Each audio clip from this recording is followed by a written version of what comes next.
चलो भाई, एक और कांड कर दिया. आमचा नेहमीचा जो ॲमेझॉन डिलिव्हरी बॉय आहे आशिष, त्याला मी फोन केला आहे. तो बोलला थांबतो तिथे, तर मी जाऊन तिथेच घेणार आहे आता. तर मित्रांनो, मी पोहोचलोय आता ॲमेझॉनच्या इथे. अरे खूप एक्सायटेड आहे यार, खूप एक्सायटेड आहे. लय मजा येईल आता. मित्रांनो, आपलं पार्सल आलेलं आहे. एकदम मजा.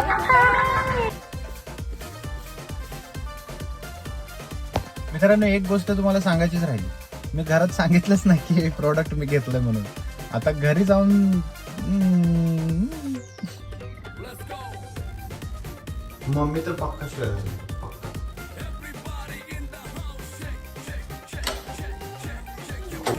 माझं पार्स आता कर परत.